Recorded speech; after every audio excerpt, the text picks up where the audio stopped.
Hey there, welcome to This Week in Pharmacy. My name's Todd Urey. I'm the founder of the Pharmacy Podcast Network, and I'm glad that you're listening today. If you're watching on YouTube, thanks for watching. Not sure what your preface is as a true podcast listener. I still love audio, and sure enough, our metrics show that. About 90% of our listener and viewer base of the content that we put out you're listening to through podcasting. But shout us out and let us know if you ever have any ideas about what kind of content that you'd like to listen to, or if you like the video, if you want us to do more coverage.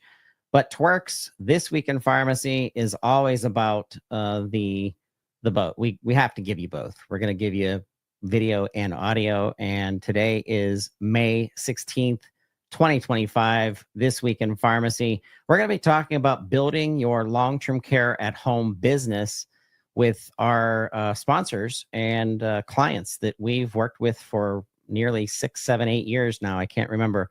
Time's going by way too fast. RxSafe. We can't wait for you to hear this, building your long-term care at home business, but we're going to do news first. But before that, welcome to This Week in Pharmacy.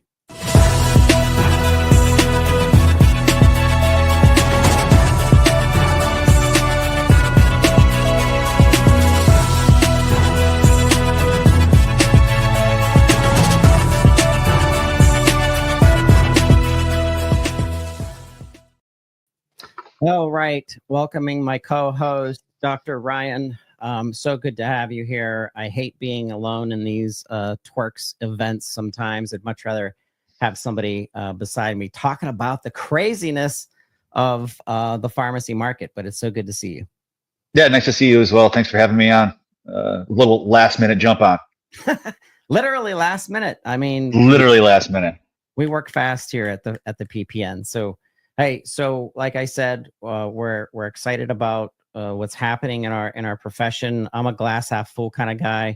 Things look like they're on fire right now in many aspects of the pharmacy profession, but there's a lot of hope. I'm a very hopeful person. I see an opportunity that, the best gardens sometimes need to be burnt down with fire in order for the enrichment of that soil, of all the experience and all of the people who love our profession, to be the soil, the roots, the real, and then regrow a brand new pharmacy landscape. And right now I think we're in the fire stage. We're in the fire stage. Yeah, there's a lot going on in the pharmacy world, the pharmaceutical world, and healthcare in general. A lot happening in the news. Drug shortages, tariffs, CEOs stepping down, new innovations. Even a lot of stuff happening at Mango Health. Yeah, we're going to get into Mango Health because I'm not sure if everyone knows, but Ryan is a podcaster. He has a show out there called RX Genius. It's an amazing, you kind of dig into almost everything and anything podcast. We're going to start centralizing on an aspect of our network that we used to have, and which was around mental health, behavioral health. You're going to be a guide for us in this. We're going to give a shout out to all of our pharmacists listening right now. If you have a passion about behavioral health, mental health, specialty meds in the realm of behavioral health, psychotropic medication management, if that's something that you're driving, well, get ready on both sides. Listeners, get ready, but also if you want to participate in content on this network, you reach out to us and let us know of something that you had an experience in dialing into a patient, of what you help them through. And Ryan, give us a little overview of the RX Genius podcast too. So simply put, the RX Genius is about the science of healthcare, the stories of healthcare, and the business of healthcare. So we're just interested in talking to interesting people within this space. The conversation we had our first conversation was about an individual that was recovering from an addiction. Our second conversation, because this podcast is new, was about nutrigenomics with actually Dr. Tamar Lawful, who is, everybody's very familiar with. So, it's a broad spectrum of topics. What you're talking about in launching the new MindBridge behavioral health podcast potentially, I think is going to be super interesting as well, because everybody is touched by mental health and addiction treatment issues in healthcare. And I think it's important for us to have a conversation on a regular basis about those issues, both personally and professionally. All right. So, listen, we have to get ready. It's time for TWIRx News. It's like one of my favorite parts of our show, that we really dig into what's happening out there. About 3 hours ago today, news came out from CNN Business, and the headline: Rite Aid offloads pharmacy assets of 1,000 locations to several rivals. Ryan, I'm kicking this over to you first. Just I mean, this one's close to home. I've been on fire, right? Right. Yeah, it's just Rite Aid has been an interesting beast in my life personally. My grandfather owned a network of pharmacies called the Apothecary Shops, and a couple thousand locations ended up in the hands of Rite Aid in the year 2000. And look at what Rite Aid has become. Oh, I mean, my grandfather, may his memory be a blessing, is rolling over in his grave thinking, holy smokes, I exited in the right decade, because Rite Aid has absolutely destroyed their business model. They're being turned over to the fishes, so to speak, and it's rightfully so. I think a lot of bad management decisions, not taking care of their employees, not really focusing on the both top and bottom line revenue. And we should probably get Scotty Sykes on to talk accounting, because they had huge accounting issues for many, many years. Just basic fundamentals were just not happening within Rite Aid for many years. And so we see the byproduct of that. And the writing's been on the wall for over a decade. Yep. Yeah, and I hate to see the impact to our pharmacists out there that are going to be laid off. I will say that when you come back into the workforce, if you decide to stay in retail, before you do, reach out to Shane Jerominski and join the Pharmacy Guild, which is a union, and he's going to unionize hundreds, thousands, national level eventually. I think he's in 3 or 4 states right now. But the protections of our pharmacists and our technicians, I don't think that we ever should go back to the way it was, because, like I said, if our profession is on fire, and I think it is, it's time to rebuild a new pharmacy care model, and our chain pharmacists who enjoy that work, but not today's chain, the one that has been pillaged. But back in the day, the thrift drug days, and the even Target pharmacy days, and good things I've heard about Costco, and good things I'm hearing about even different Walmarts for the pharmacists and the technicians, ability to feel good in their work and not feel like that they're gonna, go crazy. So our whole reset of things. So we got to move on, but the next headline is from kffhealthnews.org. A shout out to you guys and your reporting. It says pharmacists stockpile most common drugs on chance of targeted Trump tariffs. I like this one because I've been following you, Ryan, on your Instagram, and you really have some really good insights on things that are way above my head when it comes to how, I understand how a tariff works. I remember it brings up our history in my sophomore year of high school, and I understand the fundamentals. But talk to us about this specific story from KFF Health News, and kind of like your oversights. So I think we can look at it in the simple manner, just because we don't have a lot of time to go into the lessons about, what is a tariff? How do we get to a tariff? Why a tariff is a bad idea? because it is a bad idea. It's historically been a bad idea. It really just comes down to pharmaceuticals can weather this storm. Large chains can weather this storm. Independent pharmacies cannot weather this storm because their margins are so tight. That's just really straightforward the way it is. If you look at putting a 25% tariff on, let's say, drugs that are coming out of India, right? 90% of generics are coming out of 90% of drugs that we dispense, right, are generics, right? And 50% of those drugs are coming from India, right? So if we put a 25% tariff on those drugs, somebody's paying for it, right? The wholesaler is not paying for it. The GPO is not paying for it. It's getting passed all the way down into the system, right? And who gets hurt? Because of the copay structure, because of the way in which reimbursements negotiated by pharmacy benefit managers, it's the independent pharmacist that gets hurt. Mm-hmm. Exactly. Agreed.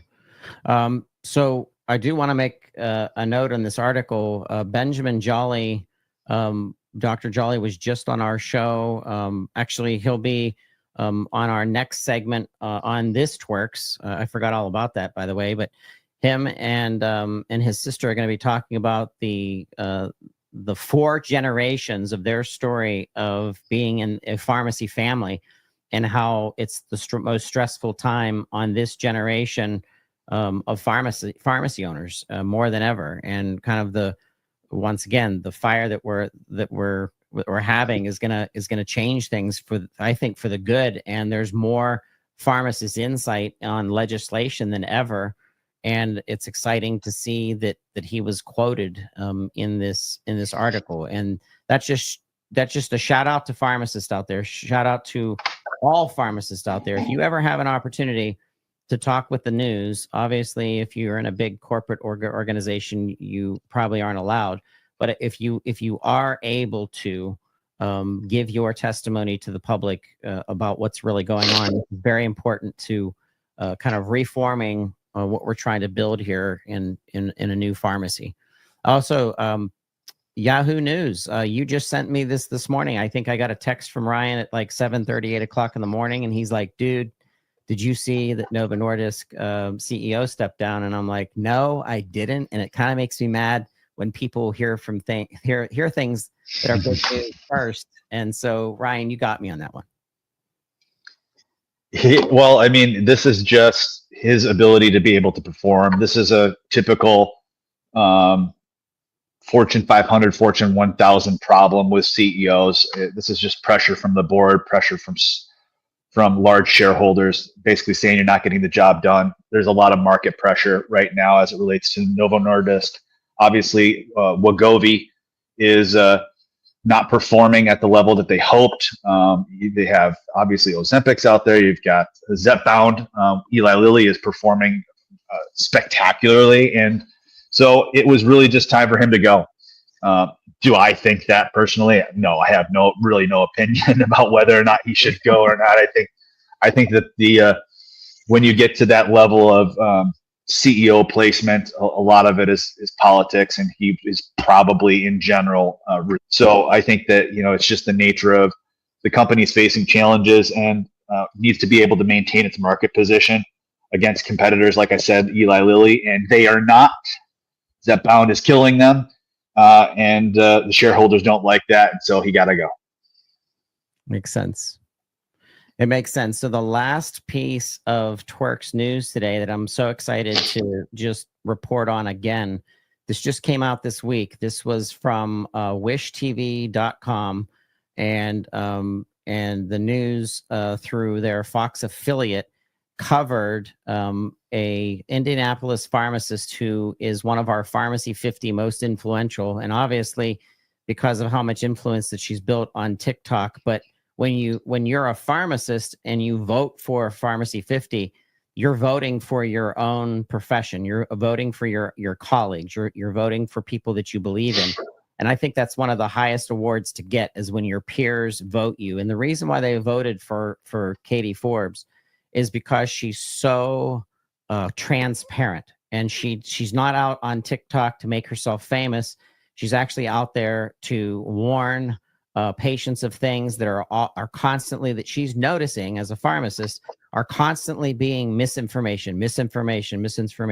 And she does it with humor, and she's very positive. She's not she's not shunning anybody. She's not attacking anyone. She's not attacking pharma, although she does call things out like she sees it. And she does it from a pharmacological pharmacist perspective.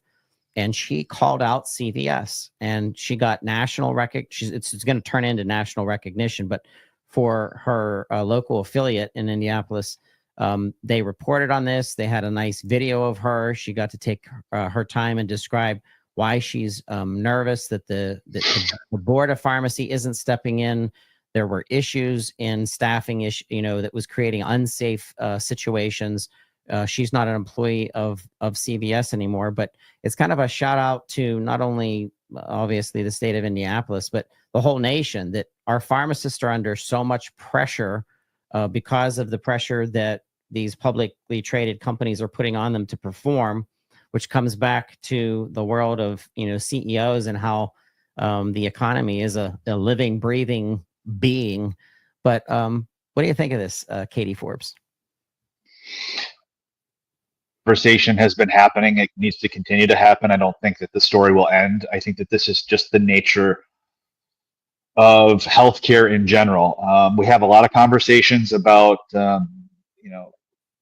pharmacy, right? But this is not atypical of healthcare in general. I mean, nurses face these types of shortages all the time, and and hospitals have unsafe work practices. So again, this is a great example of what you should be doing, which is speaking out for what is right and doing what is right 100% of the time. Because when you do what's right 100% of the time, things do work out. They do work out for the best and for the patient. And so I applaud Katie Forbes' voice in all of this. And I will say that that's the type of pharmacists that we want working at our specialty pharmacies. And I will plug that we do need a PIC in our Baltimore specialty pharmacy, our Boston specialty pharmacy, and our Boston, Baltimore, Washington, D.C. So, there's got to be, you talk about folks losing their positions at Rite Aid. Please reach out to Todd. Or go to mangohealth.co, the new sites. Actually, there's a new site coming out. It's actually really cool. It has more resources for employment resources on it. So I'm excited about that. But yes, let's do this together. I mean, it really just comes back to there is a right way to do things and a wrong way to do things, and we are having a lot of success in managing behavioral health facilities. We're excited about what we're doing, and we're looking for really, really smart, really, really passionate PICs to help us take our organization to the next level. If you're listening, you can go to mangohealth.org, and then there's another address you said, Ryan. It's mangohealth. What's the other one? .co. So it's either mangohealth.org, mangohealth.co. And yeah, you can just go to mangohealth.org. It will take you to mangohealth.co in a couple weeks. So no worries.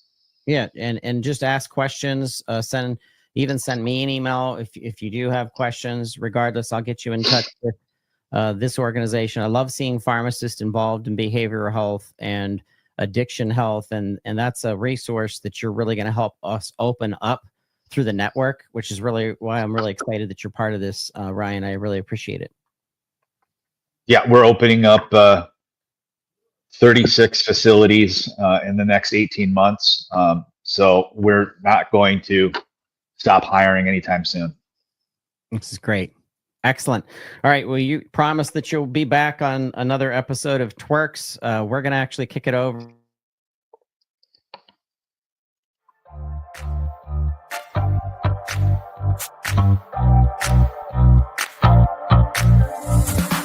This episode is sponsored by Independent Pharmacy Cooperative, widely known as IPC. Established in 1983, IPC is the nation's largest group purchasing organization owned by independent pharmacy. With a mission of maximizing the success of community pharmacists, IPC works to provide members with access to effective programs and services designed to enhance profitability for independent pharmacy. Read more about our mission by checking out our website at ipcrx.com. That's ipcrx.com.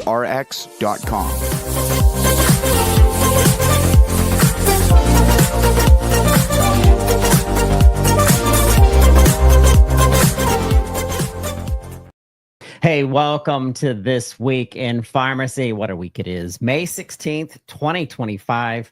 There is a ton going on this week in pharmacy, and we're not going to get into all of it because it would be a 3 or 4 hour, it would be a Joe Rogan long show because of United Healthcare and PBM reform and things happening with our Senate review committees. So much is happening. But I do want to bring to your attention that there is a gelling of multiple organizations inside pharmacy, more specifically how long-term care is going to continue to expand throughout the nation. And when things finally settle in how we're going to get things paid for, the expansion of cash-based systems, the world of automation, how AI is going to impact pharmacy care. We're going to be talking about long-term care at home today. Your long-term care pharmacy, building your long-term care business through your community pharmacy, through the merging of long-term care pharmacies and community pharmacy. It's going to go both ways. It's not just community to long-term care or long-term care to community. There's really going to be an interesting fusion here. And I have to leverage my network to bring in the best insights and the best people in my network. And that's the value of your network. By the way, just a shout out to pharmacy owners out there. Just continue to build your networks. That's really going to help us pull through a lot of this transformational times that we're in. And one of those people that I want to welcome to TWIRx this week, I'm not going to make you TWIRx unless you want to, Matt, is Matthew Gilbert with RxSafe. I'll save the footage for a different time, but appreciate being back, Todd. Always great to be here with you. Absolutely. And I don't know if we're naming you the godfather of long-term care at pharmacy, at home pharmacy, but Paul Shelton, it's so good to see you, and it's always good to talk with you. Absolutely, Todd. Thanks for having me back, and always good to see you as well. All right, the subject, and this made national news earlier this year, and it was exciting to see such a partnership. Eyecon, RxSafe, PharmaComplete, and the Long-Term Care at Home Network forge a strategic partnership, and there's a reason for this. This is a cultivating of so many companies and ideas of what we've seen happening with the evolution of pharmacy care throughout our nation, throughout our communities, and how the positioning of our technologists and our processes and our pharmacy management systems, and then insights like that you bring, Paul, is really bubbling up. So this is exciting that this is real. So if you're listening right now and your pharmacy hasn't taken the official leap, but you're doing it, you know damn well that you're doing long-term care at home pharmacy services anyway. But to be paid for it, to be positioned, to have the right tech. Paul, I'm going to kick it off to you just to start out. Give us just some groundwork. Tell us more about the evolution of long-term care at home through pharmacy. Yeah, absolutely, Todd. So I think long-term care at home and pharmacy started in the early 2010s when we first started putting compliance packaging into community-based pharmacy, seeing a need for pharmacies to treat patients a little bit differently. I think the very first pharmacy that did this anywhere in the country was actually in Nashville in 2001, 2002. And then they suspended that program in the late 2000s. And then it got picked back up by some folks who were trying to figure out how to change how patients could stay in their home happy and healthy as long as possible. There were some early innovators in the process in the mid 2000 teens that kind of took it and ran with it before it was known as LTC at home. And then starting in 2018 and 19, it started being talked about more and more at CMS. And so by 2021, CMS mentioned that it's appropriate to be paid for patients in the home but plans would have to negotiate individually to come up with an actual solution there. And so that really was the birth of LTC Pharmacy at Home as we know it today. Starting in 2023, we founded Long-Term Care at Home Pharmacy Network to educate pharmacies to really codify what that looks like. What does it look like when it's done correctly? And take some things that we've learned through some of our pharmacy partners, through our consulting firm, and make sure that we're able to get that out to as many people as possible and get that education in their hands, make sure they're using the right paperwork, make sure they're using the right attestation forms so that they're not running at risk or running afoul of audits. Right now, as of today, the week of May 16th, we have 2 PBMs that pay enhanced retail reimbursement for the LTC at home model. There are 2 other PBMs out of the quote big 4 that don't recognize it currently. However, what we found is it's not the reimbursement necessarily that's driving the process. It's the process itself of helping patients stay at home and healthy and changing how your pharmacy is operating, becoming a proactive pharmacy versus a reactive pharmacy, using automation to change fundamentally how you staff, how you fulfill for your patients. Just it's really a paradigm shift in how pharmacy in the United States should be and can be performed. I love it. I love it because we've been watching it, and I'm not trying to make the 2 of you sound old, but we really are becoming we're becoming the veterans in the pharmacy world. And I remember talking with both of you years ago before this really became a thing. And when I think of you, Matt, and what you've done through the evolution of RxSafe, and now, of course, Eyecon, and the fusion of multiple technology platforms that are deliverable right there into our community pharmacies, we were calling it combo shops. We were calling it, kind of expanding your assisted living and touching on maybe a skilled nursing opportunity.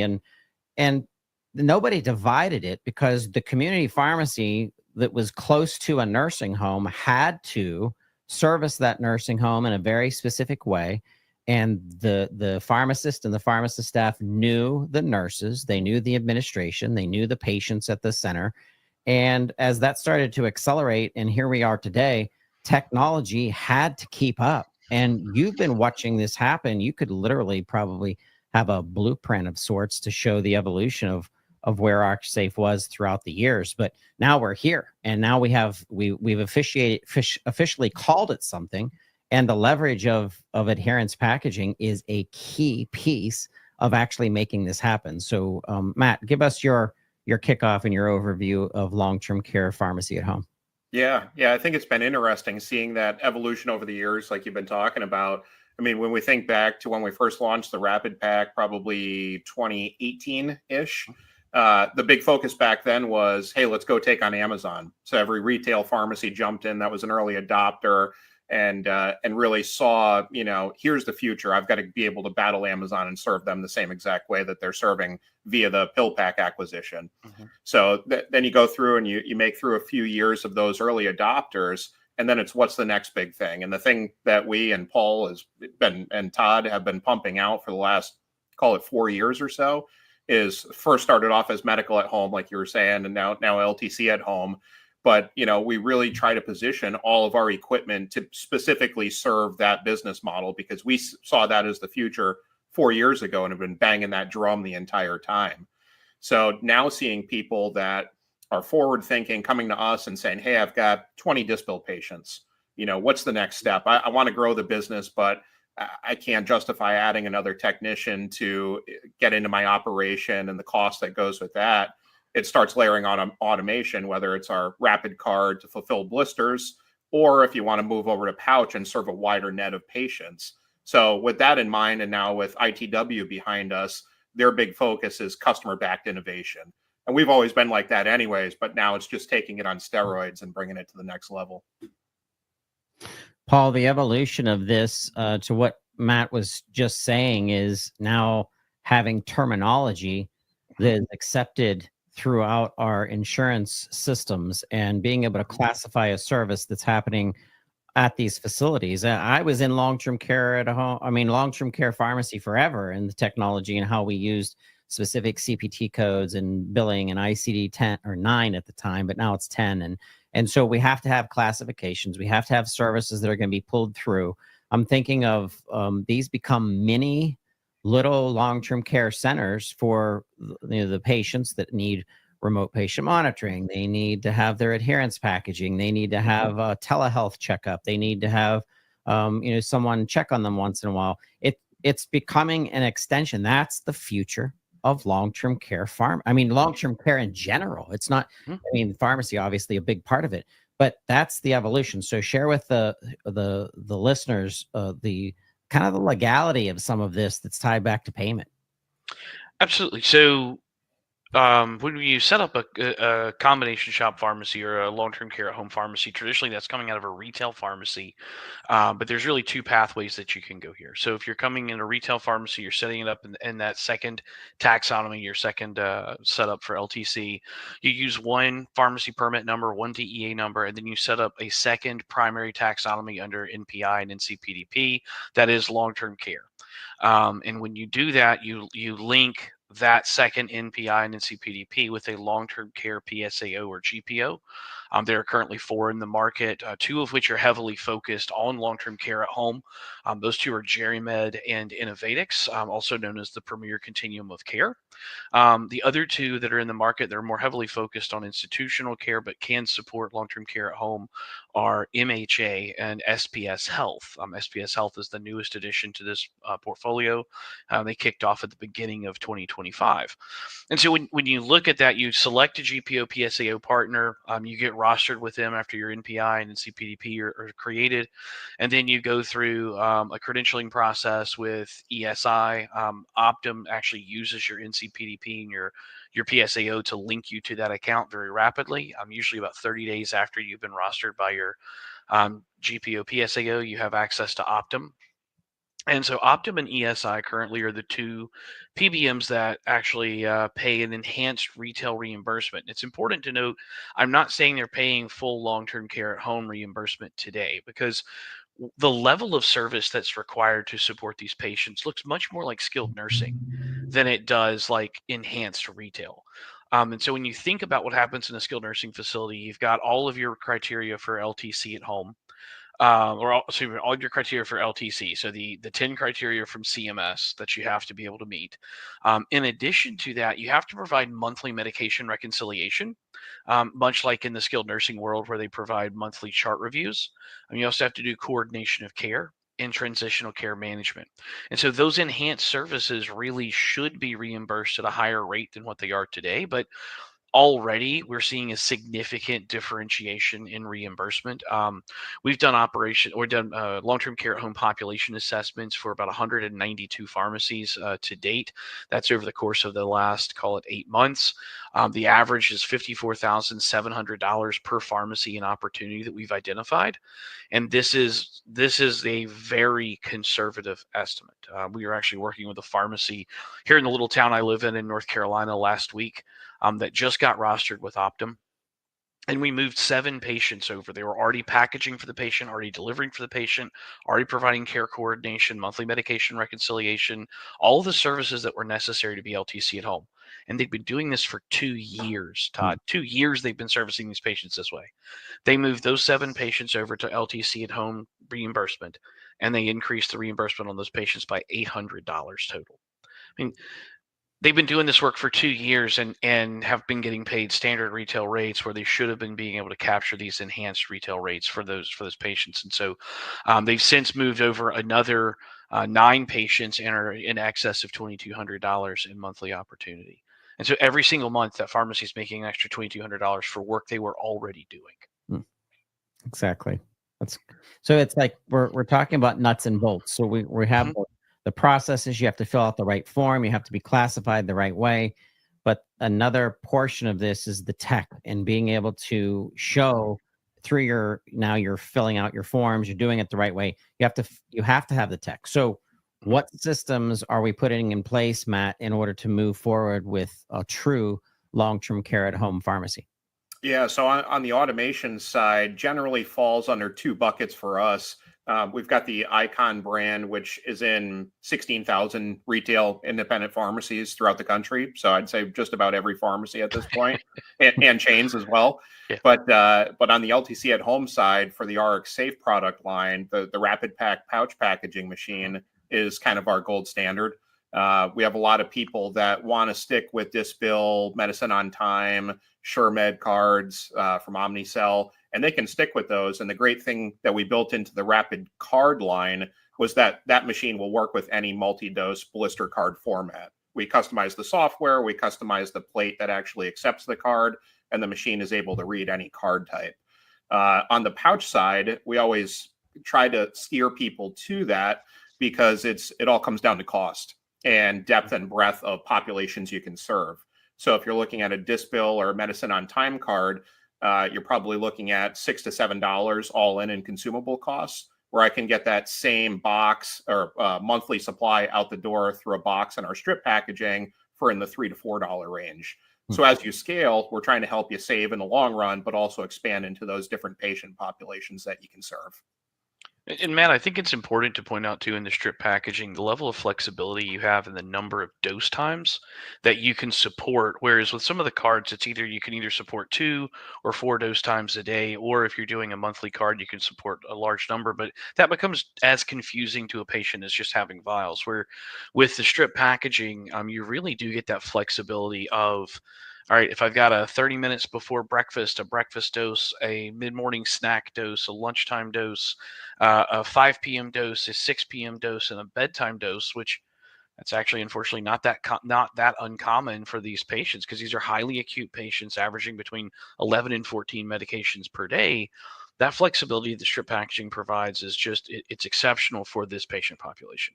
Yeah, it takes me back to the days when I was still running pharmacies and delivering out two brown bags filled of Disbill card for one patient. So I completely agree there wholeheartedly on many facets. Yeah.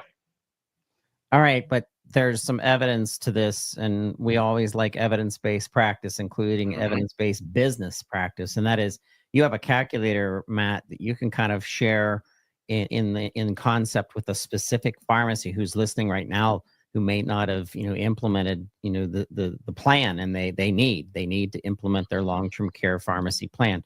Go through us a little bit about that calculation to be able to come up with how many patients you need to basically go right into the black within a specific period of time of paying this investment off. Yeah, typically it varies by state, but just slightly. So if you're in California area, your patient that could cost justify a machine could be at 20 or 30 patients once you start calculating in labor and cost of consumables. But we go through on both the Rapid card line and the Rapid Pack, and we'll go through, plug in your numbers with your real world data. And what we do as a company through that partnership with Paul and his team is we'll go through and we'll take care of that LTC at home analysis on top of that. So out of the gate, everybody we've done it for just on Paul's piece alone is cash flow positive from the jump if they can convert a small amount of those patients over. So then you layer in the operational efficiency from a labor perspective and a consumables perspective if you're making the switch from cards to pouch, and it just knocks it out of the park. You're talking $5,000 to $10,000 in net profit after paying for our machine every month. I love it because it's this isn't guinea pig anymore. This is happening. This has been absolutely. This is ready to go. It's not like we're saying, I mean, like you said, Paul, we've been talking about, Matt, you're the one that said it. We've been talking about this for 4 years, and now it's finally ready to go. It's already been working. It's going. It's ready to go. You can get involved. It's all 50 states, right, Paul? Every state has absolutely a lead in. Yep. There's actually, we have members in, the network has members in all but 2 states at this point. But we also have members in Puerto Rico. So it's literally every state and territory, there's an opportunity. And as to Matt's point, it really, it depends on mix. So like if your plans are heavy in Optum and ESI, okay, that's going to be a good answer for you. Of the 192 assessments that we've done, we've only had 7 pharmacies that it didn't make sense for them to move forward with LTC at home. Of those, 3 were rural contracted pharmacies with low Optum and ESI populations. And, if you're already rural, the PBMs are already recognizing that you're doing something unique and special. So great, continue doing that.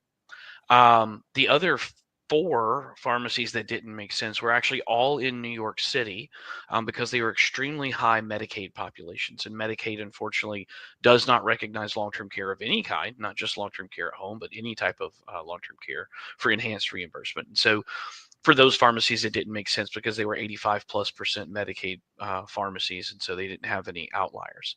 But 192 minus 7, unless my math is terrible, is 185 pharmacies. That's a lot of pharmacies that are seeing a huge amount of benefit from this. Absolutely. It's hopeful too, because we've seen the reports, we've seen some of the testimonies that you can find at RxSafe.com, some of the people that's already implemented and doing it, but also just the camaraderie between pharmacy owner to pharmacy owner. They want to see, and operators, they want to see each other succeed. I love getting together at the national conferences. I love being able to come together and tell of our success stories, especially during a time in pharmacy where it just feels like the profession just keeps getting punched in the face. And now it's like, okay, we're in a time of healing. There's some things that are happening in, obviously, in PBM reform. When I think about getting together, I think about the trade show world. Matt, before we wrap up this segment of This Week in Pharmacy, talk to us about the trade show season and where RxSafe, Eyecon RxSafe is going to be. Yeah, we'll only be at about 40 trade shows this year, so we're slimming down, I think, a little bit on those. It was weird to be home with my family for a month. They were telling me to get back out around the holidays, so we've got Pioneer Catalyst, which about 60% of our customers are Pioneer, so that's kind of our bread and butter wheelhouse. We'll be there. We'll be at RBC is another big one. Cardinal show. At the same time as McKesson. So splitting up our teams for IdeaShare and RBC. And then we're actually going to have Paul in our booth at Cencora ThoughtSpot in later this summer. So we're doing a ton of smaller state shows, but those are the big 4 for the rest of the summertime anyways. All right. There's another piece of the puzzle that we really didn't go over today. It's organizations like GeriMed, for example. Paul, what category is that? And then tell us about what we're going to be hearing in future episodes to come in this series. Yeah, absolutely. So as we spoke about earlier, GeriMed and Innovatix are both, they both definitely lean into long-term care at home in a meaningful way. And they are part of what's called a GPO or PSAO. And so GPO is a group purchasing organization. Their goal is to bring class of trade discounting to long-term care pharmacies. And then they're also a PSAO, so Pharmacy Services Administrative Organization. And in that organization, they actually negotiate on behalf of their pharmacies with PBMs and find ways to enhance reimbursement for new service models. And so both of those organizations have done a phenomenal job in staying engaged with PBM partners and really driving this process forward. I mean, I don't think it's any surprise that there have been leaders at both organizations that have been talking about first medical at home as early as 2017 and 18, and more recently long-term care pharmacy at home, which is what the kind of the new normal is for this nomenclature, as there has been a lot of movement in the hospital space to provide care in the home. And so it was getting confusing when they were saying, well, we're medicine at home and we're medical at home, and which is which. And so we changed the nomenclature to long-term care pharmacy at home, in large part because of both GeriMed and Innovatix wanting to make sure they were more clear in what was happening in this industry. I love it. I do. And every piece of the puzzle that you're listening about, when you're listening you're listening to this podcast right now, you're wondering how do I get started? There's multiple pieces. Don't worry. If you reach out to RxSafe, if you reach out to Paul Shelton at PharmaComplete, you're gonna get all the answers. They're all part of the players. Actually, GeriMed and Innovatix too. They all know what's going on. They understand the pieces of the puzzle that have to be put together. Don't wait anymore. Just set an appointment up with Paul. Reach out to Matt at RxSafe, Eyecon RxSafe, and just ask questions and say, hey, how do I have to do this? What do I have to do to make sure that it works for me? Are there any pitfalls? Are there anything that I have to watch out for? I mean, they've been doing it for so long, it's ready to go. And if you have patients, if you're serving in your community, you need 20, 30 patients to really kick this off the ground. So I'm sure you do. I'm sure you're listening right now. You have some, and let Matt and the team and Paul identify those patients for you and with you. Don't go it alone. But in wrapping up, what do you want to share for our next episode, Matt? Is there anything that I forgot to mention? Nothing you forgot, but I think the biggest thing that RxSafe Eyecon is really big on is strategic partnerships. Yep. And with Paul and his group, or Jerry Med, or anybody else, if it's MedSense we introduce you to for an RTM program, just know that's not a financial reward for us. That's us putting you in the best spot with people who know the industry the best. And like you were talking about earlier, building your network. We've built our network. I pride myself on that. And if I hand somebody off to Paul, I know Paul's going to take care of them and give them the best information to make an informed decision, whether it's with our technology or a competitor or whatever it is. So I think leverage those strategic partnerships, and that's what we do better than anyone else, in my opinion. I agree. I agree. All right. Have questions, reach out, rxsafe.com. Just want to give a shout out to RxSafe for sponsoring today's This Week in Pharmacy. Paul, it's always good talking to you and seeing you. Cannot wait to do the next one with you. We will be at Idea Share. We'll be at another one that you mentioned, I know. So we're definitely going to run into each other. So I'll be looking for you on the trade show floor. Absolutely. All right. We'll see you soon. Take care, guys. Thanks, guys.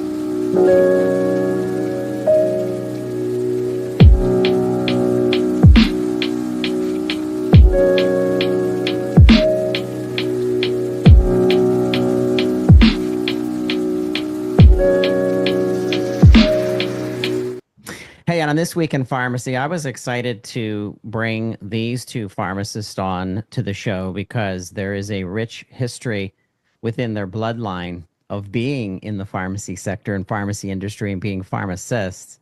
I'd like to introduce Dr. Megan Jolly Mullane and Dr. Ben Jolly, the one and only Ben Jolly, who's becoming more famous as big reporters reach out to him about the world of what's happening in pharmacy and PBM reform. But lots to talk about today. I cannot wait, but I'm going to start with Megan. Welcome to the TWIRx. Welcome to This Week in Pharmacy.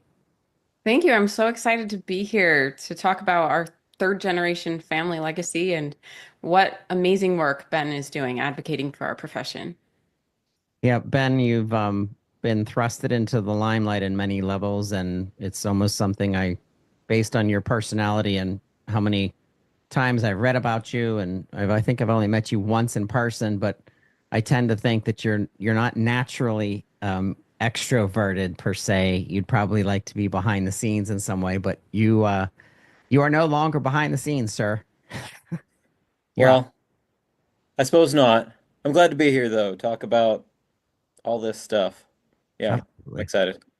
Hey, let's start with Jolly. Let's start with that name. That means something in Utah. That means something in your community.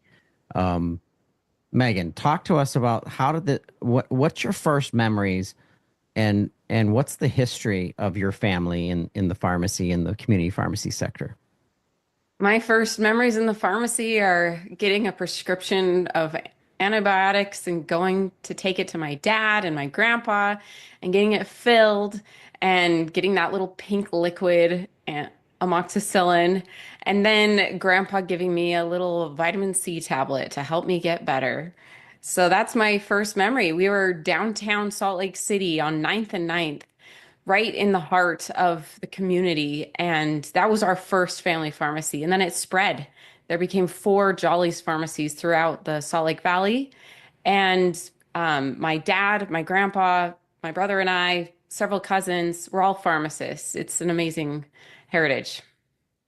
What about you, Ben? What's your first memory? My first memory of being in the pharmacy, I remember going to what was my uncle's store on 13th South and 17th East in Salt Lake City. And I think my dad was working or something, but for some reason I was just sitting on a stool with a computer in front of me. And I think Cardinal Health was our supplier at the time, and they had this little animation that every time you placed an order, it would like show this truck driving from their warehouse to the pharmacy. And so I think I placed several dozen orders that they had to cancel. I don't know how old I was at the time, but I was old enough to know how to use a computer to make that animation happen over and over again because I liked it. Um, but that's my first memory of being in the pharmacy, and then my uncle, my dad, and my grandpa all being a little bit frustrated and needing to solve the problem. But that was my first memory of being in the pharmacy. It kind of burned into my brain some shame of, oh no, what did I do? When was the first pharmacy established within the Jolly family, Megan? What was the start of it all? Yeah, so 1954 was the year my grandpa went into business with a partner. He was a brand new pharmacist, just a couple years, and they opened Jolly Rexall Drug. And then he was able to take it over from the other owner, and it was just Jolly's after that. Okay, so then you're 71 years now. 71, Yeah. and then your father, second generation, then you and your cousins are third generation. And do you see any possibility of a fourth generation happening too? One of my kids is thinking about it, but I don't know if I would really encourage it. If the price of pharmacy school doesn't drop, I don't see it being a very good investment. Yeah, we have that we're in a strange age because we're in that transformative stage of what's going to happen to our profession and the pharmacist and the placement. And I see so much happening in gene and cell therapy and research and digital therapeutics and how pharmacists are going to be more tapped into the tech and the data of treatment management versus a dispensing. So this is a this next 5 to 7 years, and it might not even be that long, but it's really a transformative time. So seeing the merge of the 1950s pharmacies and then the 2050 pharmacy is just it's to use your imagination without being too imaginative and trying to be realistic of where are we going to end up. But there's a Rubik's cube to be solved that we're trying to solve this puzzle to see where are we going to go where we can establish more patient to physician to pharmacist freedom away from some of the constructs that are in place now that seems to be the vampire sucking the joy out of the profession in some ways that of course surrounds us now. But when I think of you, I think of you as children, I think of you as teenagers. I didn't really start paying attention to my own father, who was an electrician with IBEW, the biggest union in the United States for electrical workers. And he only took me to a couple union meetings because he had to pick me up from practice, from a soccer practice from school. And I'd sit way in the back and he told me to be quiet. Of course, I wouldn't say wouldn't say anything, but I'd listen to him present. And I was probably 8 years old. So my first recognition of my dad as someone that could be a presenter or someone that was maybe leading others that didn't really know how to speak so well because he was also in real estate. So dealing with a lot of blue collar workers, maybe they didn't like to speak in front of people, whereas he really enjoyed it. I was very proud of him. So when I think of you two, that you're in the realm that when you walk into the building, it's owned by your family. You see one of your family members, your grandfather, your father, talking to someone in the community. You probably know them or don't know them, but regardless, they're taking this advice from them.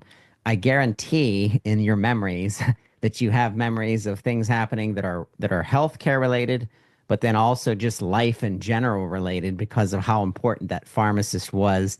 Your grandfather and father were in the community, but when did it activate? When did it activate in your minds? I'm going to start with Megan. That you're like, all right, I want to be a pharmacist, want to follow in my family, but I want to make a shift because it has to be your own in order to be proud of yourself and to take what you've learned from your parent and what they kind of soaked you in as you were growing up, and then where you wanted to go. Yeah, I I initially did not want to be a pharmacist because I didn't want to be like my dad. But then I realized that being a pharmacist means you can be a boss, and I wanted to be a boss.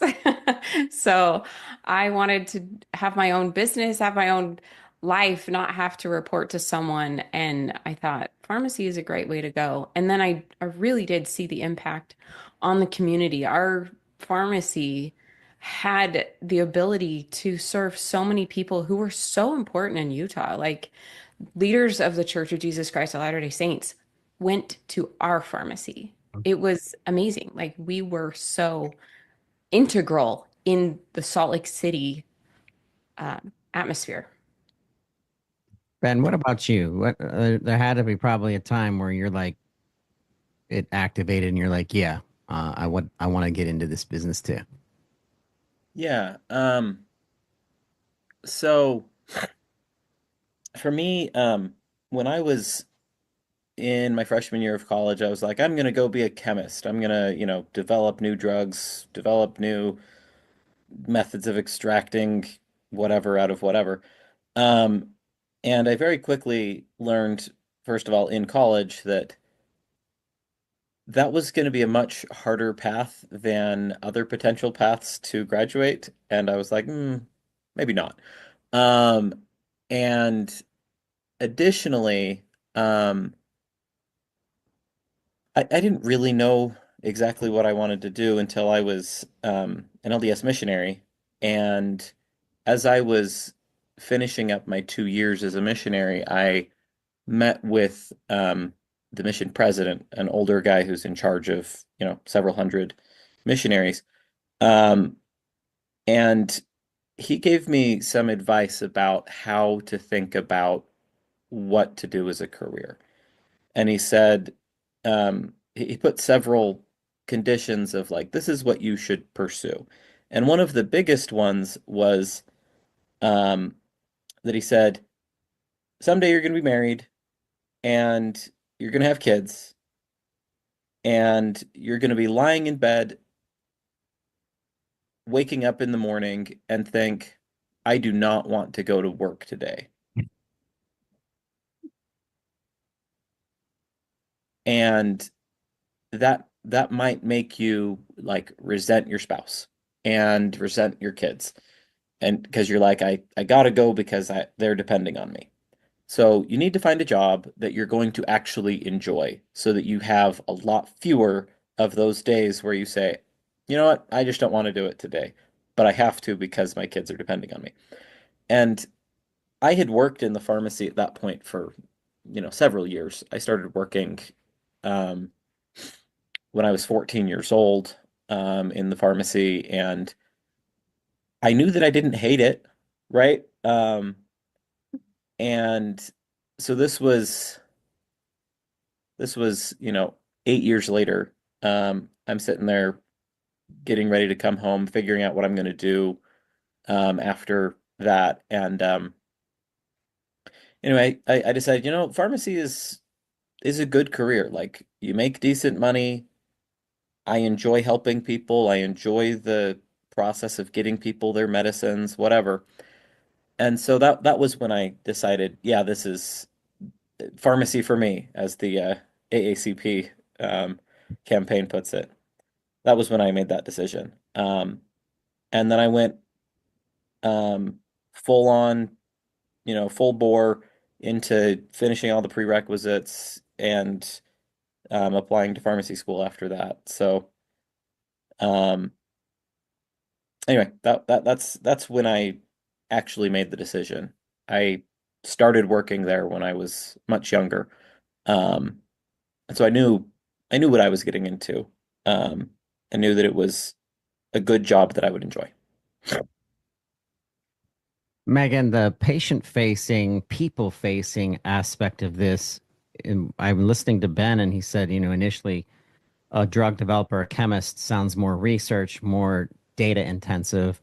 And now, of course, it's evolved and he's also patient facing and people facing, obviously. But your start with watching your father and grandfather interact with very important people and prominent people, and then general people in the market that trusted them and came to them for advice, that in of itself probably started playing in your mind about what you want to do, how you saw yourself, and what value you presented, and then of course your name I think was quite important, and you were probably very proud to be a Jolly too.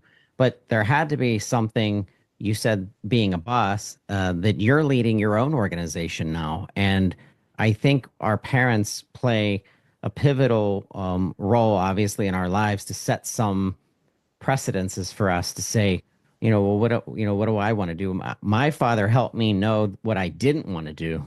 I was not able to build things. I was not a construction person. I wasn't, able to wire anything. To this day. I'll electrocute myself. But I did know that I wanted to go to business. I knew I'd wanted to do something that was creative. And so when I'm listening to you, and now I know that you're a CEO and creator of your own organization, share with our listeners becoming an entrepreneur. And I consider your families entrepreneurs as well. So you have followed in your grandfather and father's footsteps.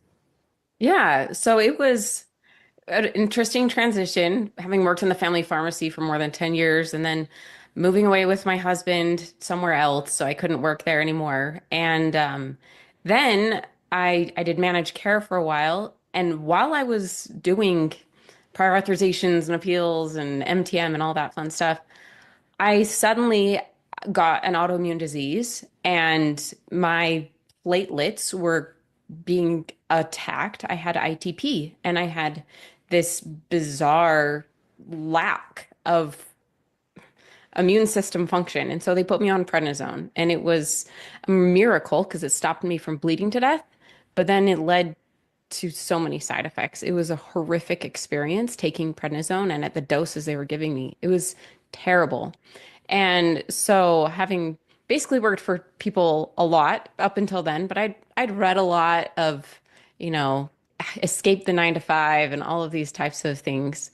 And I'd been essentially working remotely for 7 years by then. And then I had this epiphany that people on prednisone needed something that was not available to them. And that was a supplement designed specifically to counteract the side effects. And I thought, what?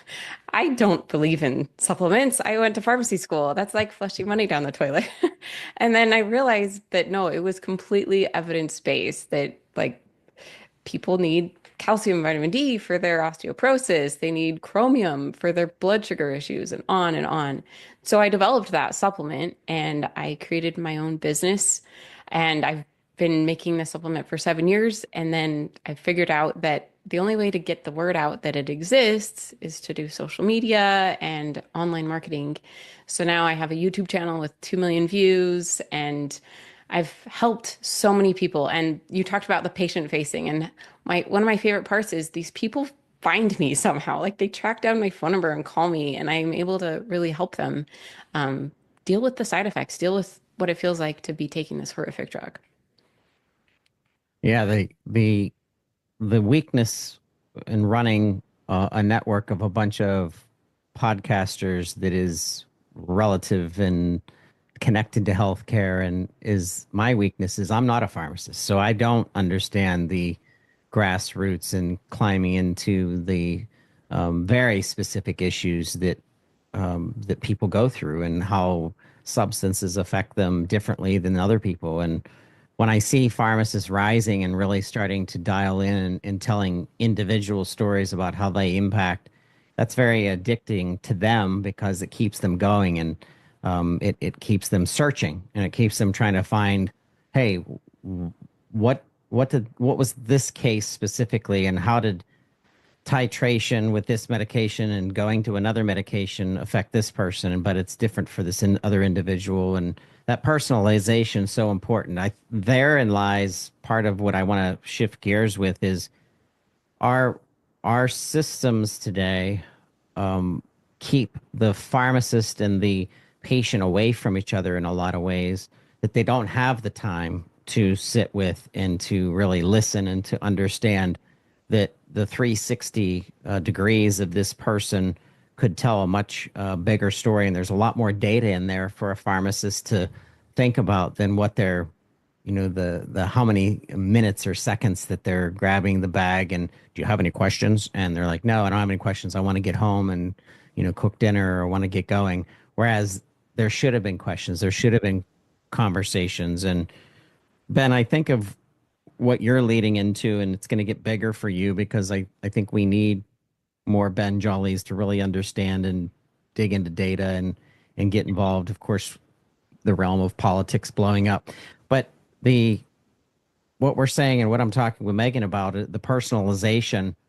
When did you transfer? You wanted to be a chemist, you became a pharmacist, you went through the school, you did some work with your family, and now how much how much of the pharmacy sector are you still involved with that patient and still kind of drilling down to keep your foot in the realm of patient care? Sure. So I have like 4 jobs now. So so I work in the pharmacy 1 day a week. And but like pharmacist is perhaps foolhardily a like defining portion of my identity, despite the fact that I use my license per se once a week. Mhm. Um, the rest of the week I help other pharmacies understand how to run their businesses better, how to use their computer systems better, and then I also do healthcare policy work. Um, I am a senior fellow for healthcare policy at the American Economic Liberties Project. We're a DC-based policy and research advocacy group, um, mostly focused on the basic thesis is that corporate concentration has gotten way too out of hand across the economy, not just in healthcare, not just in pharmacy, but in live event ticketing, in egg production, all over. Um, and my specific part of that fight is dealing with the issues in pharmacy in particular. But it's a really interesting and engaging place to work as well, from a just like movement, being part of something bigger than yourself type of thing, while still having quite a lot of freedom of what exactly I'm working on, what exactly I'm, um,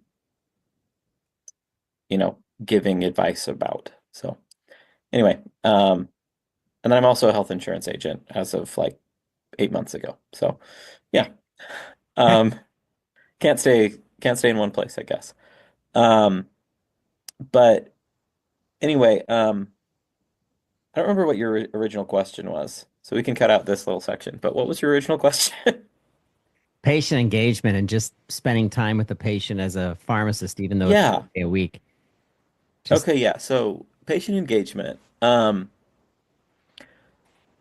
mean, I'll just tell a story of this week.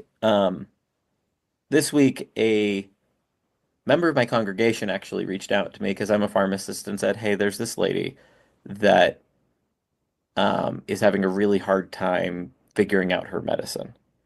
Can you come help her?"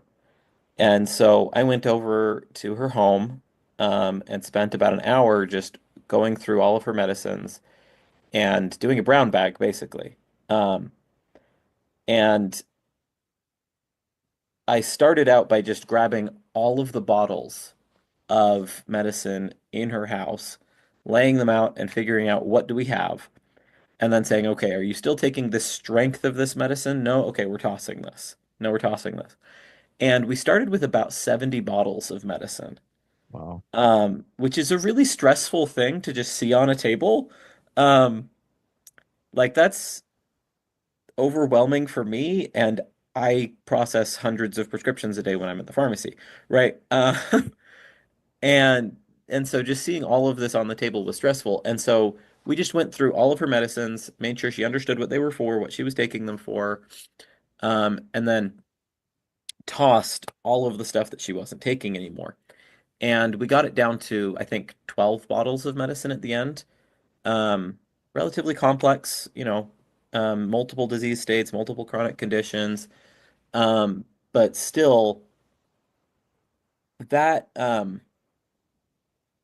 the stress level that I personally felt and that I perceived in the lady from my congregation and the lady that I was helping was so much less after we went through and just figured out what all the medicines were. And I think that like that's an underappreciated and really underutilized role of Yeah. the pharmacist, um, is just helping people figure out their drug life.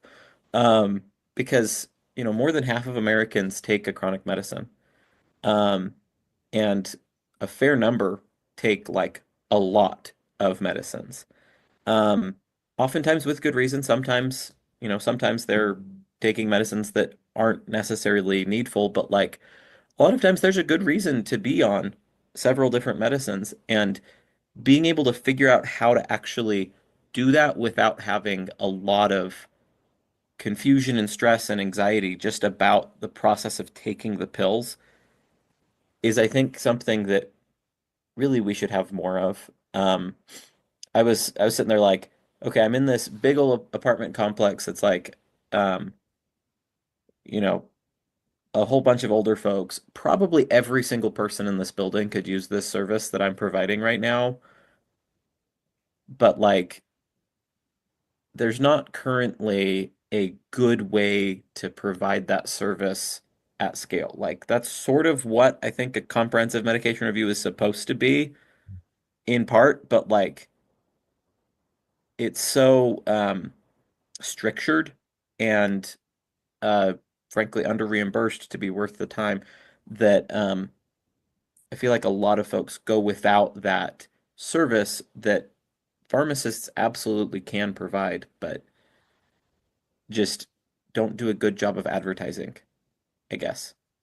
Anyway, that's like the most profound moment of patient care that I've given in the last week, so I thought I would just share it. No, I like that, and I agree. I've talked with a lot of long-term care and consultant pharmacists that when they do a sit down and they ask the patient, they ask the person, "Hey, let's go over everything that you're on." The the patient's surprised that they take the time to do an inventory, that they'll find things that they may have forgotten about, that they're not adherent to, that's been repetitive, or two bottles of the same thing. And it's like that kind of inventory. The first word that comes to my mind is safety. And then the next word is just adherence and keeping people on treatments that they're supposed to be on. Um, I don't know if it's a mechanism that we say once a patient gets to X number of drugs, there needs to be a rotating medication therapy review on an ongoing basis for anybody over X number of NDCs or something. I'm not sure what it is, but it has to be something to get the pharmacist and the patient, like I said earlier in this podcast episode, where you getting them together and you're slowing down, and they're talking and they're communicating and saying, here's what happened. Because what happens when that patient that's on an expensive medication has to be adherent, they're taking maybe 8 other medications, and then all of a sudden they start adding something off the side and it starts impacting the whole treatment plan. Maybe they start taking a nitric oxide, or I don't know, they're eating something that's a grapefruit that starts to mess with something. But regardless, it's like that's the realm that has bothered me. My 22 years in pharmacy is watching less and less pharmacist and patient interaction than what we need in order to really. Everybody's like better health and optimal care and practicing at the top of our license. And I'm like, yeah, that means that you spend more time with the patient. And it's like, it seems like that's the missing piece of it. And I think of the richness of what your family has experienced, Megan, and taking it back to, I wonder how, I want to say, if it was coming from your memories, how did your dad, or how did he was still busy. He was still doing hundreds, if not thousands, of prescriptions. But why does it seem like in the 1950s, 60s, 70s, even into the 90s, before the the current situation that we're in, where the PBMs really started to come out of the woodwork and started to take control of facets of medication therapy management in ways they should have never, and for the pharmacy sector that's now, of course, has been bastardized as it is today. But back in the day, was there more interaction with patient to did you remember more patient interaction between your family's patients and the pharmacist? Oh yeah, I feel like my dad, his favorite part was being with the people. I think same with my grandpa. Like checking prescriptions was something they did if somebody pulled their arm back to the counter. They wanted to be in front, talking to the people, solving the problems, doing the customer service. They did not want to be the ones checking, like that was not why they were there. They were there for the people. Makes sense. Because other things came up during those conversations. You find out you're not drinking enough water. You find out they sprained their ankle. They didn't tell you about it. You find out I just got a divorce and I'm under so much pressure that I'm not sleeping right. And it's like when you start to add in other ingredients that have nothing to do with medications to the patient's life, the pharmacist could really make some consultative moves or suggested moves or some advice that those people relied on, and we're missing that. The fast food of pharmacy has, like I said, it's sucked out the joy on both sides. It's for the people that don't even realize what they're missing, and then of course our pharmacists who they're like, wow, I want to be more patient involved. And I was excited when telehealth came out, thinking that that would give us an opportunity to slow down and meet people where they were, because everybody's doing something that's internet connected. And I was like, wow, this will happen. I'm not sure if it has yet, but have either of you seen your organizations, your family starting to embrace the realm of digital engagement with patients? I mean, Go ahead. so I started the MTM program at a managed care company, you know, 15 years ago, and that was amazing, but it was just telephone. And, there's only so much you can do over the phone.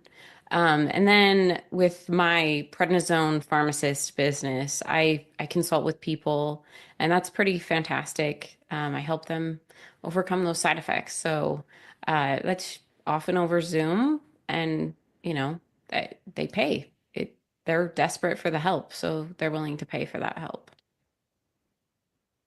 Ben, what about you?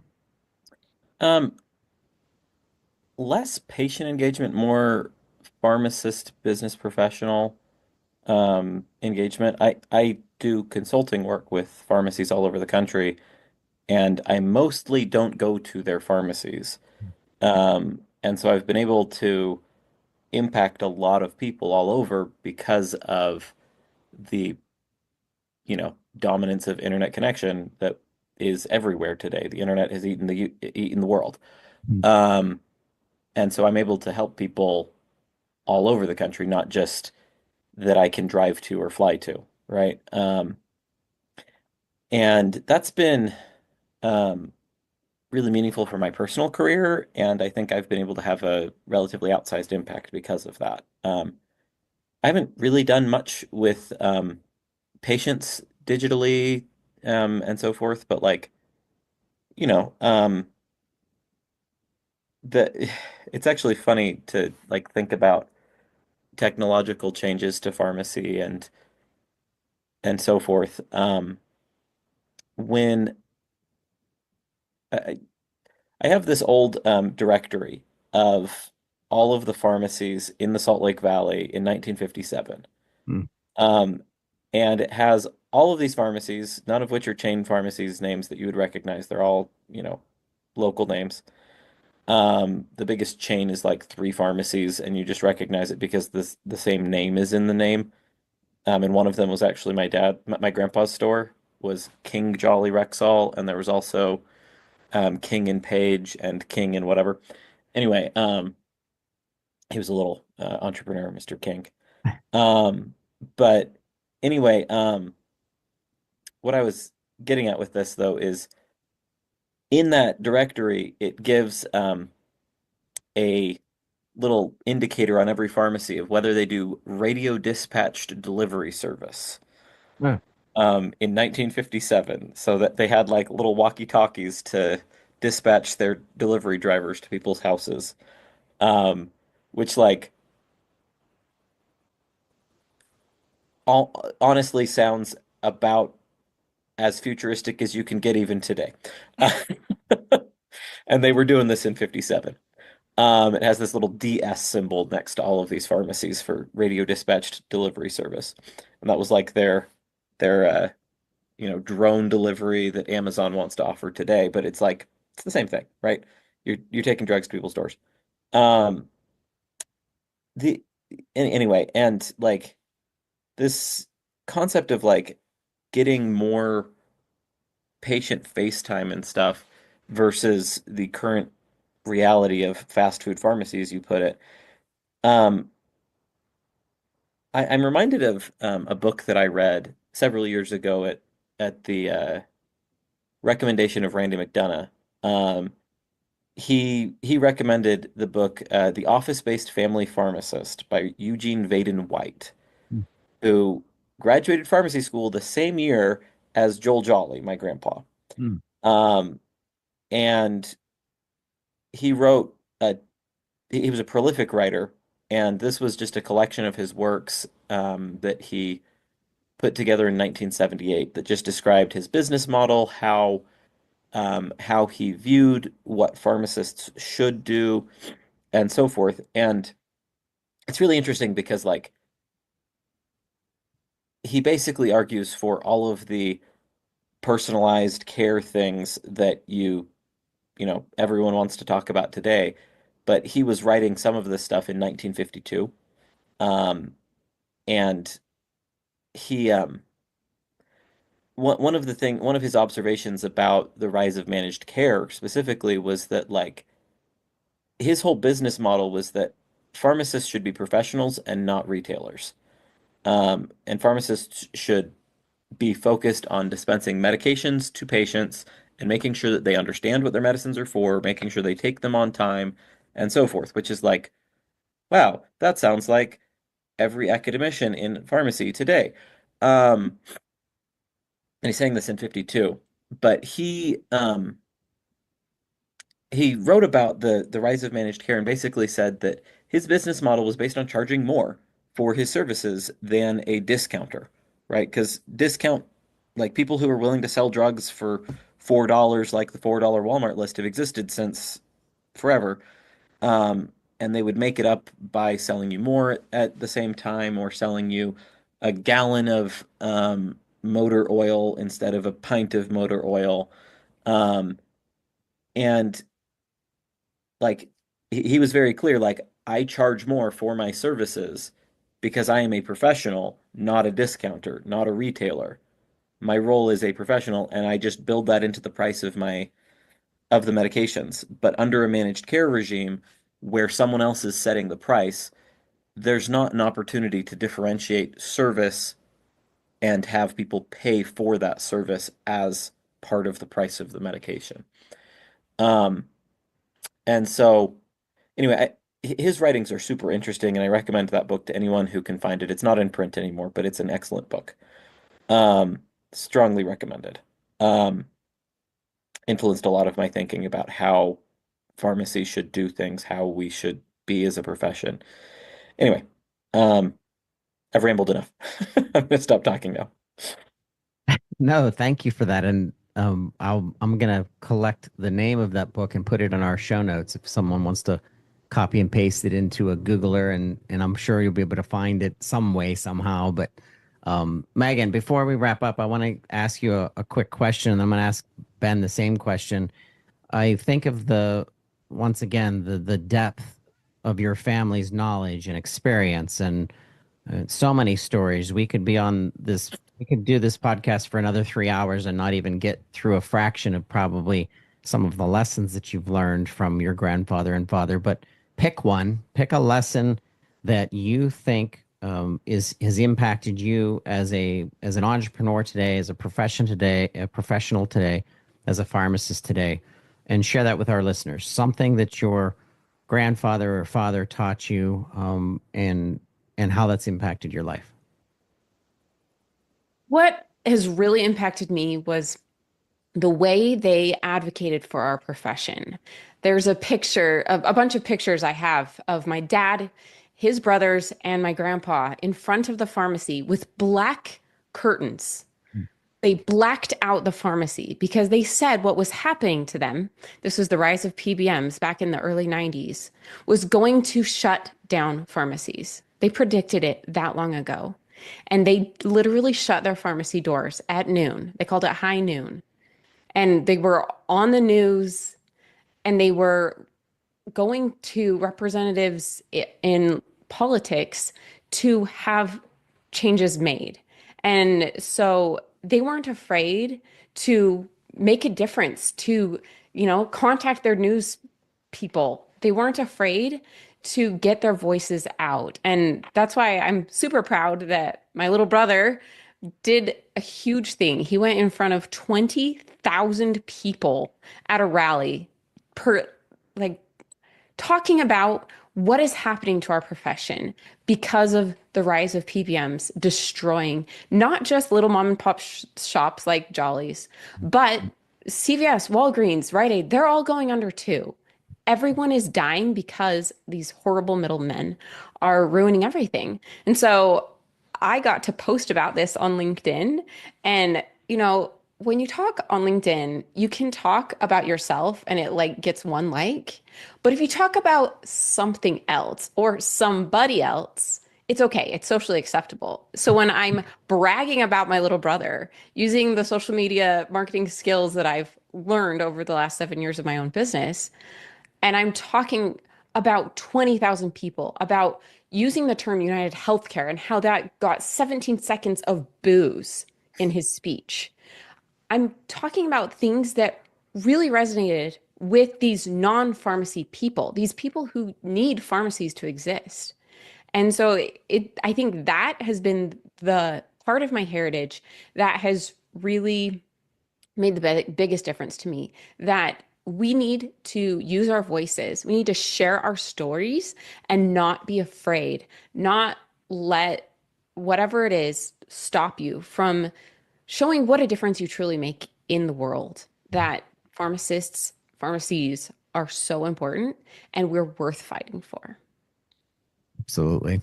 Absolutely. And thank you for mentioning that event. That was just incredible. I was blown away. I saw it. I didn't know it was even going to happen. I don't know if they didn't have time to preface it, but Ben, to be in front of that many people, that you had their ear and opportunity to kind of tell the story of what's really going on, and then how you presented it, I was very proud of you. I was proud of the profession at that point, and the coverage that it got. I think it was significant. But what did you learn from your grandfather and father that you've taken with you into your own life and your own identity as a pharmacist? Sure. I mean, so Megan described the high noon event. She didn't mention what I think is the most fun part. My uncle Marty burned an Express Scripts contract on live TV.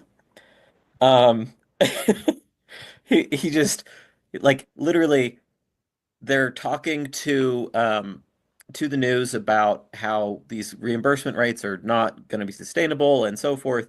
And so they literally took the contract and lit it on fire in a beaker in the pharmacy, which was just so my uncle wasn't afraid to speak out. I spoke in front of 20,000 people and said, "You know what? CVS doesn't pay me enough. They literally expect me to fill 90 days of seizure medicine for 5 cents." Um, and they have the gall to tell people that they have to use CVS. Um, and United Healthcare does the same kinds of things. Anyway, for me, if you want to feel a sense of power and also some fright in your life, go speak in front of 20,000 people. It's a life-altering experience. Um, but I was really pleased to see the positive response to like my story and my struggles, and like hearing people boo when you say CVS and cheer when you say Jollies and was a great experience. But like then hearing people afterwards say, you know, that really resonated with me. Your message, like you should be able to go to the pharmacy of your choice, not just the pharmacy that your insurance company owns. That was it was huge to me, like that people got it, as it were. Like people understand that that the system as it currently stands is screwed up. Like we should not have a system where you can be in charge of payment processing for pharmacies and be the biggest pharmacy. Mhm.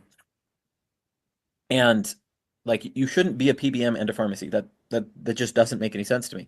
I was really pleased when the day after my speech, I will take full credit for 39 attorneys general the next day sending a letter to Congress saying this should be illegal. I'm kidding. I won't take any credit for that. That's not how this works, right? Um, 39 state attorneys general do not organize over the course of like 10 hours to sign a letter. That's not a thing. Um, but it was really cool to see that happen the next day. And then 2 days after that, Governor Sarah Huckabee Sanders signed into law House Bill 1150 in Arkansas, saying um, starting January 1st in Arkansas, it's illegal to be a PBM and get a pharmacy license Mhm. in the same company, um, in the same parent company, I guess. Like seven different layers of LLCs, but if your parent company owns the pharmacy and owns the PBM, you cannot get a license. Um, that was really cool. And there are now at least 5 states that are looking at similar legislation. And again, 39 state attorneys general said Congress ban this practice nationwide because it's screwed up, right? Um, and I mean, on a related note, like I actually wrote an article um, last year in which I described SafeLight as a PBM, because SafeLight, SafeLight Repair, SafeLight Replace, the glass people, um, they have an arm that basically is a glass benefit manager and runs uh, claims processing for like 90% of auto insurers in the country, which is insane. And the Independent Glass Association, basically all of the little glass repair shops, picked that up and said, SafeLight is like a PBM, and we should also ban them from being able to be on both sides of that transaction, be in charge of repairing people's glass and be in charge of paying for that. Um, it's a that kind of business model exists all over, but like I think pharmacy PBM is the archetype of this, and I think that it's very obvious how corrupt it is and how much it influences the payment structures and the problems that we see in pharmacy. Like so much of the labor problems that we have, of the payment issues that we have, traces back to just this core issue of PBMs owning pharmacies because they can just push all of the profits to their own pharmacies and then push all of the crappy drugs to all of the other pharmacies and then push them out of business as a result. Um, so anyway, pass the Patients Before Monopolies Act. Yes. Patients Before Monopolies Act. Absolutely. And also, BBM. Isn't that a great name? I think it's the best name for that bill ever. Thank you, Senator Warren and Senator Hawley, for that. yeah, it's true, and it seems simplistic in concept to anyone that I talk to outside of pharmacy when I say an insurance company that owns hospitals and controls physicians' paychecks, an insurance company that owns pharmacies and controls a pharmacist's paycheck is not in the best interest of public health, because there's too much manipulation, and there's too much steering, and there's too much opportunity to suck out the money into the form of profit, and then we don't have the care that we need, and we don't have the ingredients, and we're shortcutting things. And there's just, capitalism is absolutely wonderful, but it needs to be checked, and there needs to be firewalls between different organizations to assure that there isn't bad players. And we are filled, our industry, our pharmacy sector is just filled with the cancers of the greed, and we're seeing a lot of chemotherapy happening right now, which has been a good thing, and I have lots of hope for the pharmacy profession. But it's the families like the Jollies, and I want to commend the both of you and just thank you for being on the show. Shout out to the Jolly family pharmacies that are out there and in the greater Utah areas, and both of you in different interviews. It doesn't even have to be obviously together, but would love to have either of you back to just pick your brains about what you're digging into and how you're making an impact on people's lives. And Ben, if there's any way I can help out with pushing papers or podcast or anything about the American Economics Liberties Project or anything that you're involved in, I'd love to do that. Cool. Sounds great. Thanks, Todd. Thank you both for being here, Megan and Ben. And once again, the story of the Jolly family pharmacies that are out there. And you were listening to This Week in Pharmacy. We appreciate you listening.